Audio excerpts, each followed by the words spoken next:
Ndibamba ngazo zozibini estudio ndibulise kumbukela ekhaya. Ewe ke namhlanje silapha e-NU3 eMdantsane apho ke kutyelelwe ikhaya lakwaMgojo. Lityelelwa ke ngumphathiswa wezothutho uXolile Nqatha, ezile ke ezovisisana nolu sapho emva kwesehlo esibehleleyo kwicawa edlulileyo apho amalungu ale femeli okanye amalungu olu sapho amahlanu ayabandakanyeka ke kwingozi ebiphakathi ekubekwi hola we-N6 phakathi kokugompo neStutterheim. Uzile ke u-MEC nesigqeba sakhe se-ANC babekhona ke nalapha amanye amalungu e-ANC, uceba naye elapha ezonikeza inkxaso ke okanye bezonikeza inkxaso bebonke bedibene. Kodwa ke ndilapha nolungu losapho lakwaMgojo, umama. Mama, enkosi kakhulu ngexesha lakho ma. Mama, ndicela ukubuza, nilusapho niziva kanjani ngesi sithwakumbe sehleyo kweli khaya? Yaye ingaba mhlawumbi ibiyinto ibiyiqala into ukwenzeka into ehlobo kule femeli? Sixheleke kakhulu, kodwa ke sixhelekile sinjalo.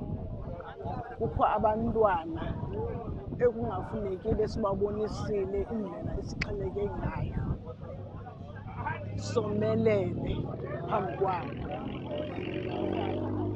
Siyaqala uyifumana le nto, siyaqala sidla ngoyibona ezithivini okanye sive emaphepheni, sibone nakooTikTok, kodwa phaya ekhaya saqala uyibona, sayizibula. Bendicela nobuza mama, njengokuba umphathiswa wezothutho belapha futhi ke noceba namalungu e-ANC nabantu ke balapha ekuhlaleni bezile ke bazolungisana nani, ungaba ufilisha kanjani wena ngaloo nkxaso niyifumeneyo ku-MEC ubana aze apha namhlanje, esithi ke into yobana ikhona inkxaso emaniyilindele nizayifumana kuye? Ingaba inithuthuzela loo nto leyo nilikhaya? Siyavuya siyifemeli kakhulu kuba babonakalisile indlela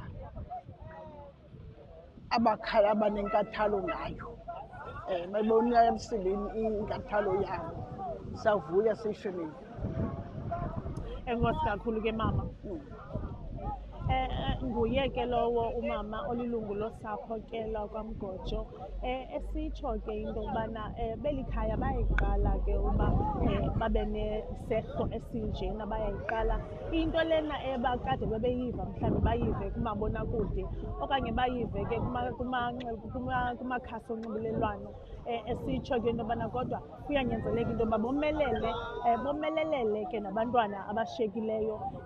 Sikhumbule ke okanye umntu ebengayazi into yobana la malungu amahlanu ibingumakhulu omdala oneminyaka eyi-60, ehamba nonyana wakhe ke obehamba nabantwana bakhe ababini nesinqandamathe sakhe ke. Yinto ke leyo eyenzekileyo, ngawo ke amalungu aye abandakanyeka ke kuyo yonke le nto. Esitsho ke umama naye evalelisa into yobana esithi noko ukubakho ke kuka-MEC okanye umphathiswa wezothutho uXolile Nqatha noko bayifumene noko imfudumalo yabo okanye inkathalo yabo besi sigqeba se-ANC. Ndibamba ngazo zozibini ke studio, ndibulisele intambo kuwe.